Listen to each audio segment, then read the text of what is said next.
Gaman að fá þig heimsókn. Já, takk. Gaman að koma. Ég var að spá að byrja, við ræddum svona lítilega saman áður en þú komst og mér langaði svolítið svona tala við þig bara stóru myndina í samfélaginu og stjórnmálunum. Hvað svona ef ég væri bara, hvað er það svona fyrsta sem að þér finnst bara stöðunni svona í dag ef þú... Svona ef ég þyrfti að útskýra fyrir geimverum, hvað er í gangi hérna? Já. Það er að mínu mati það að við erum að ganga í gegnum upplýsingatækni byltingar í fleirtölu sem hafa verið að ganga á núna í dágóðan tíma, einhver áratugi, 3-4 áratugi og við erum ekki alveg reiðubúin fyrir það og sko þrátt fyrir að vera bersýnilega yfir þyrmandi gáfaðasta dýrategundina á þessari plánundu og rosalega gáfuð sem einstaklingar við getum gert ótrúlegustu hluti með heilanum í okkur. Við getum lært að komast til tunglsins og spilað golf þar. Á sama tíma erum við líka frekar heimsk. Það er að segja að við tökum við drögum ályktanir og tökum ákvarðanir, gáfað fólk, sem er ekki hægt að lýsa sem gáflegum. Það er algjör mótsögn stundum sem maður sér mjög víða og ég er að tala sjálfan mig eins og alla aðra. Og ástæðan fyrir þessu hygg ég að það sé svo að við búum núna við upplýsingaumhverfi þar sem við fáum fáránlega mikið af upplýsingum. Við erum náttúrunnar hendi ekki gerð til þess að meðhöndla upplýsingar eða draga réttar ályktanir eða taka réttar ákvarðanir nema til þess eins að lifa af. En í þessu umhverfi þar þurfum við að vera að gera það meira með því augnamiði að hafa réttar skoðanir eða að skilja heiminn eins og hann raunverulega sem er annað markmið. Við erum ekkert voðalega góð í þessu. Þannig að við erum að mínu mati svona við erum bara ekki tilbúin fyrir þetta upplýsingaumhverfi og við þurfum að átta okkur á því hvernig við gerum okkur tilbúin fyrir það. En hvort þetta tala þá, þú veist, bara eins og núna alla samfélagsmiðlana og þú veist, netfjölmiðlun eða þá eins og það sem er að gerast núna með gervigreindina og allt þetta?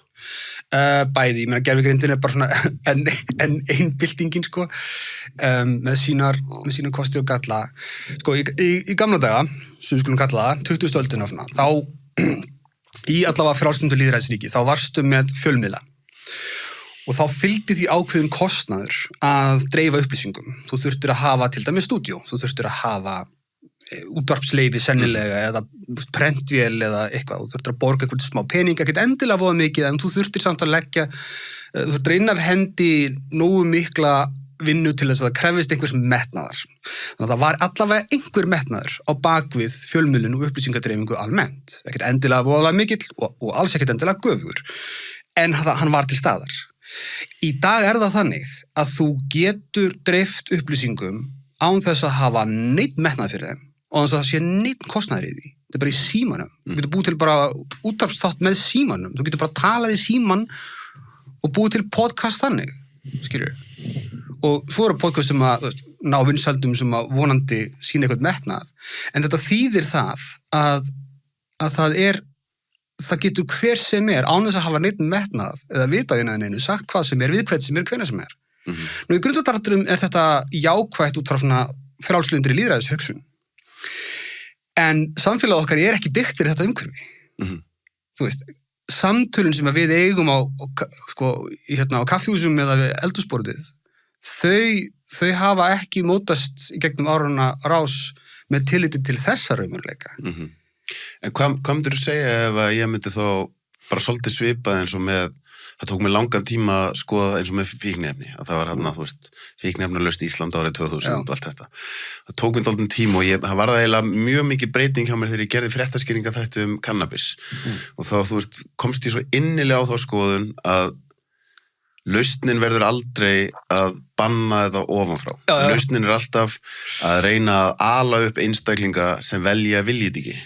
Og þá myndi ég kannski á sama skapi geta sagt með þetta upplýsingaumhverfi að mér finnst við alveg í svolítið langan tíma eða kannski ekki langan en samt svolítið tíma búin að vera þar að það frekar augljóst hvert þetta stefnir og þetta stefnir þangað að mér finnst það ætti að vera hluti af bara menntun og hluti af því að þroska einstakling að gera hann góðan í að greina upplýsingar og komast að réttri niðurstöðu sjálfur.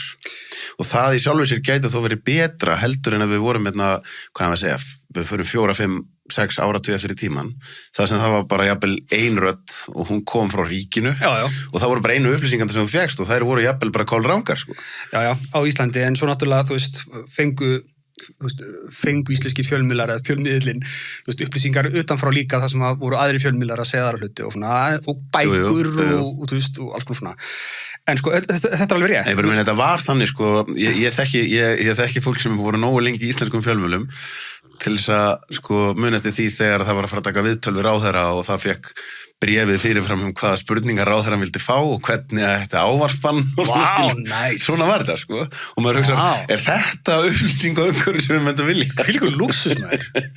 Þeir höfðu það gott stjórnmálum en þá. Já, svona var þetta. Þetta er náttúrulega ekki svo að vera, en já. Nei, sko... Því ég skil alveg hvað það fara, sko, en ég bara segja, ég er ekki frekar augljóst, þetta er ekki að fara tilbaka. Nei, þetta fer ekki tilbaka. Þannig að spurningin er það bara, við erum aldrei að fara að stoppa þetta með einhverjum boðum og bönnum ofanfrá. Nei, ekki séns, sko.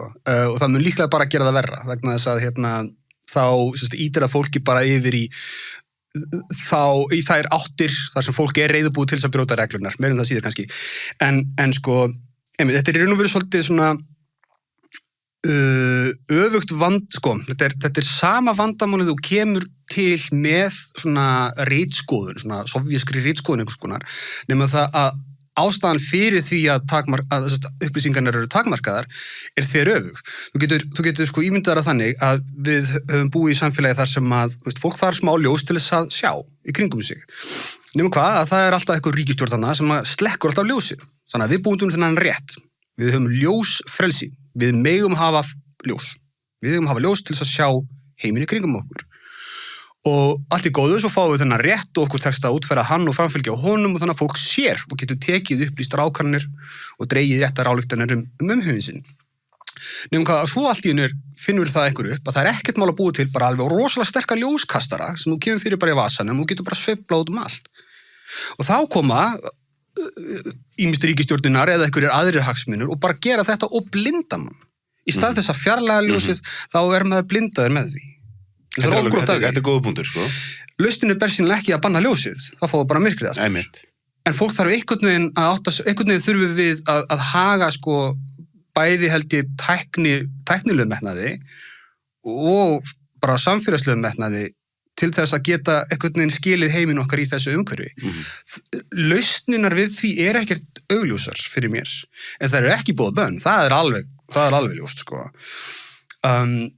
Ég reynda með þá skoðun sem er svona kennarar skamma mann oft fyrir að hafa, sko, sem er það að kenna eitthvað í grunnskólum sem er ekki kent í grunnskólum og þeir eru oft pirraðir yfir því en þess að þeim finnst þá kannski maður verið að gera lítur því sem er kent og það er alls ekki þannig. En það mikilvægasta sem að ég hef lært í lífi mínu er vísindaleg aðferð. Þá er ég ekki að tala um að hafa lært það að þróunarkenningin sem sé rétt sem hún er, meðin mann, heldur hvernig aðferðinu virkar, hvernig vísindamenn fara að því að fara með sannleikann. Vegna þess að annað sem kannski er ekki alveg á hreinu. Það er ákveðin sameiginlegur raunveruleiki sem við deilum. Ég meina, þú sérð hluti öðruvísi heldur en ég, þú kannski hlustar aðra tónlist heldur en ég, þér líkar ekki við sama fólki og mér líkar við og svo framvegis. Þannig að upplifun okkar og raunveruleiki okkar er ekki alveg svo sami. Gott og vel. Heimurinn fer að einhver leiti eftir því hvernig við sjáum hann og hver við erum, hvernig við túlkum hann. Ljómandi.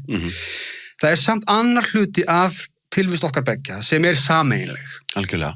Sem er svo að ef ég íti þessari dósatanir og gólfið þá dettur hún þangað. Hún dettur niður á ákveðnum þunga sem við getum mælt. Við getum búið til tæki sem getum gefa okkur einhverja tölu og við verðum sammála um það hver þessi tala er. Þessi sameiginlegi veruleiki er eitthvað sem að heimspekingar kannski vilja ekki endilega kalla sannleika, en það er það sem er verið að díla við í vísindum. Kalla empirískur. Akkurat. Empirískar rannsóknir, eða empirísk gögn, segjum. Þá er hægt að segja hluti eins og að eitthvað sé rétt eða rangt, satt eða ósatt. Við getum það ekki þegar við tölum um hvernig við elskum eða hvaða tónlist er góð. En við getum það þegar kemur að því hversu sterkt er þyngdaraflið. Og hvers vegna er þyngdaraflið? Er jörðin hnöttótt eða er hún flöt? Þetta eru vísindalega spurningar. Það hægt að hafa rangt fyrir sér og rétt fyrir sér með þetta. Og það ekki bara ólík sjónarmið eins og í pólitík. Í pólitík höfum við ólík sjónarmið, ólík gildi.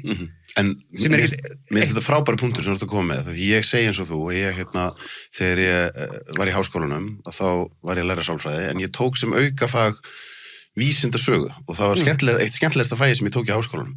Að fá að læra einmitt, bara hvernig vísindin þróðust og hvernig, bara þú veist að læra allir þessar heimspekingar sem byrja og hvernig það þróast síðan allt sem hann áfram.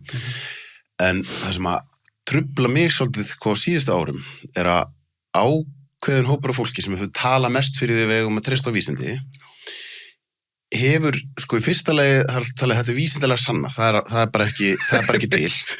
það fyrir alltaf óstjórnlegi töðunar. Því vísindi gangi út á afsanna. Nákvæmlega. Og vísindi það sem besti vita hverju sinni.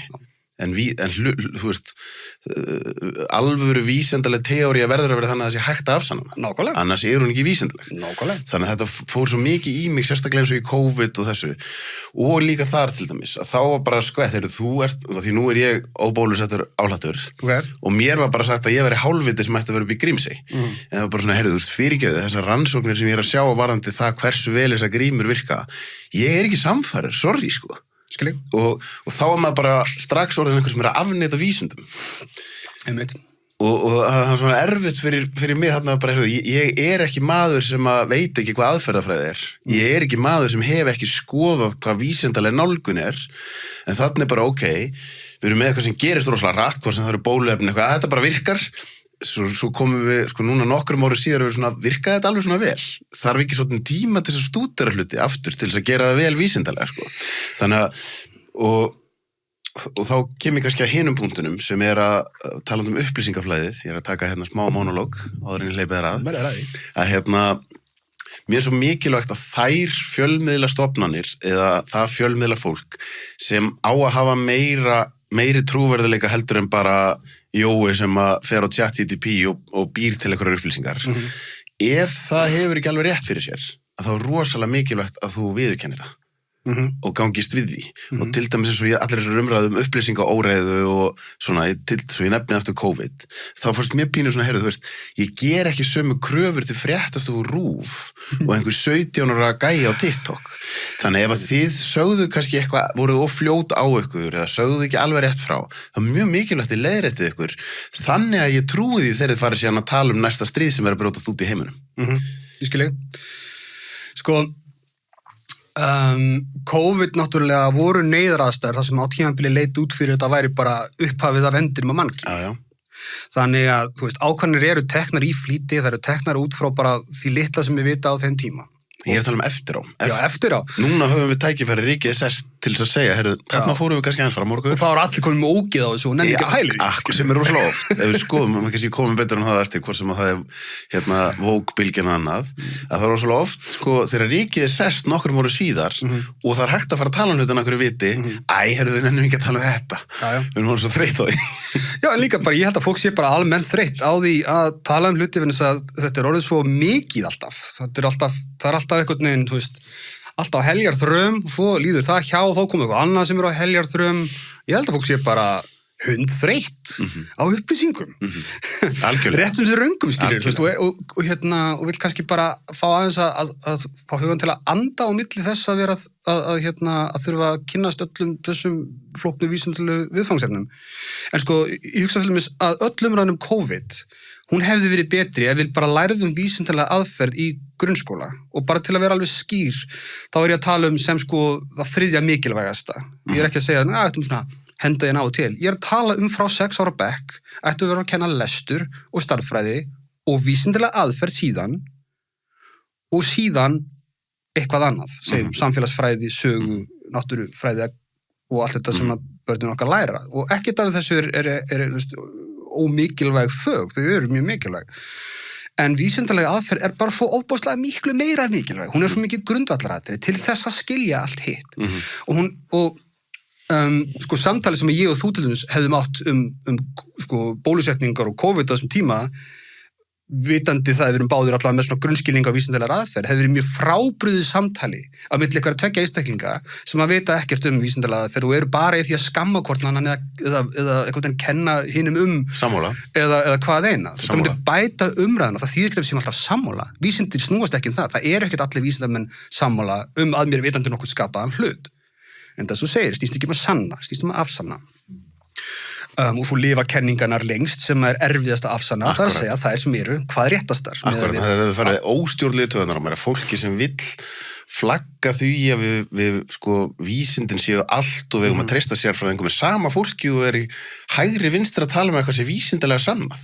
Það er bara svona, þá ertu ekki alveg búin að kynna þér hvernig þetta virkar. Sko. Það er svo margt svona í mannlegu samfélagi, tjáningafrelsið er líka svona og lýðræðið að sko fólk andunum sér gildi þegar þau eru með mann í lifi. Akkurat. Og þegar einhvern veginn, þegar það er ekki augljóst að þau séu með mann í lifi, þá er strax komin einhver allt önnur gildi til þess að sem eru mikilvægir í það skiptið, sko. Þetta fer líka í taugarnar á mér og ekkert bara með vísindin. Þetta er líka svo með tjáningafrelsi, sko, á eins og útvarpi sögu, þá til dæmis er mjög mikið hjalað tjáningafrelsi, en þau fyrst ekki hafa ágjör af neinu nema hatursorðræðu. Hafa ekki ágjör af því að það megi ekki syngja þjóðsöngin vitlaust. Þess að þeim finnst bara fólk að syngja þjóðsöngin rétt. Þeir hafa ekki ágjör af því að það megi ekki móðga fánan. Þeim finnst það ekkert mikilvægt að móðga fánan. Á meðan fyrir mér eru svona gildi sko grundvallaratriði og snúst ekkert það að ég vilji móðga fánan eða syngja þjóðsöngin yfir höfuð, hvað það vitlaust. Það er ekki málið, það er bara þetta er gildi og þá þarf það að gilda fyrir raddir sem að ég er ósáttur við. Annars er ég ekki hlindur tjáningafrelsi, skilur, það eru verstu harðstjórar heimsins er alveg hlindir rétturum til að þeir megi segja það sem þeir vilja segja. Það er allir til í það. Það er enginn múlið. Ég man bara, það satt svo í mér, þetta er eitt besta podcast sem ég hef hlustað og það var heimspekingur sem að tala sko, ef þú ert í að setja lögreglur, til dæmis fyrir stjórnmálamenn, verðstu alltaf með á baku eira, hvernig myndum við líða með þetta ef á innan gæðsala på óvinni mínir myndi að stjórn og reglum. Ég hlakka til þá kemst það réttir í niðurstöðu. Skilur, ef þú hugsar, ok, ég er við völd núna, en þú veist, og það er kannski svona, við getum kannski komið inn á það eftir þetta með þetta vókdæmi, að nú er pendúlinn bara á flegi ferði hinn áttina og þá reglurnar sem voru settar kannski á ákveðnum tíma, bara svona, okkur líður ekki vel með þessar reglur þegar það eru konur hinn áttina, sko. Ég meina, ég hlakka svolítið til að sjá hvernig, sko, eins og republikanar í Bandaríkjunum eftir að horfa á, sko, takmarkanir yfirvalda þegar einhver demokrati komið til valda, sko, þá verður ég meina, þetta er náttúrulega bara vegna þess að manneskjur, sem ég nefndi áðan. Við þróumst ekki til þess að skilja heiminn eins og hann er. Það er ekki þróunarsagan okkar. Þróunarsagan okkar snýst að lifa af.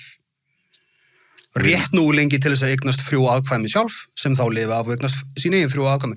Það er eina leiðbeiningin sem lífið fær frá náttúrunnar hendi. Þetta þýðir það ákveðið misræmi í okkar samfélagi og þess til hvers við þróumst. Og núna búum við í samfélagi þar sem afkomu geta okkar snýst fyrst og fremst það að draga réttar álítanir og taka réttar ákvarðanir vegna þess að þær eru svo stórar. Við getum alveg tortím þessari dýrategund sjálf með vottum sem við byggum til sjálf. Við getum það. Við getum búið til veirur sem að tortíma mannkyninu óvart. Við erum orðin svo öflug. Við lifum hvar sem okkur sýnist á þessari plánetu og ekkert ófyrir sjáanlegt að við lifum á fleiri plánetum. Þetta er í fyrsta sinn í sögu lífsins á jörðinni sem það gerist að þér virðist og mjög líklega, var allavega ekki ummerki neitt annað en okkur á tunglunum til dæmis eða Mars. Þannig að sko valdið sem við höfum yfir örlugum okkar er algjörlega fordæmalaust og það þýðir að við þurfum að draga réttar ályktanir og taka réttar ákvarðanir. En við þróumst ekki til þess. Við þurfum að finna þetta upp sjálf. Við þurfum að gera þetta með framheilanum. Við gerum þetta ekki með tilfinningunum. Við gerum þetta með framheilanum. Að sama skapið þurfum við tilfinningarnar auðvitað og bara það sem við erum, þú veist, að upplifa heiminn og lifa og elska og allt þetta. Við þurfum það á sama tíma til þess að leiða okkur hvert við viljum fara. En hvernig við komumst þangað, miðað við hversu óbúslega öflugt dýrategund við erum, þá þurfum við að hafa rökfræði og svona staðreyndir upp á því marki sem við leiðum okkur þær svona heimspekilega, þurfum vísindalega aðferð. og við þurfum að gera þetta markvisst og meðvitað, þetta kemur ekkert bara með því að vera manneskja, það að vera ógeðslega klár manneskja dugar ekki til þess. Mér finnst þetta mjög gott sko, þetta eru góða réttar forsendur út af því að sami heilin og er opbóðslega góður í að byggja byggingar, búa til tækni og allt þetta, við gleymum. Þessi þáttur er áskriftaþáttur. Inni á sölvitryggva.is fá áskrifundur aðgengi að öllum útgefnum þáttum, aukaefni og nýjum þætti í hverri viku.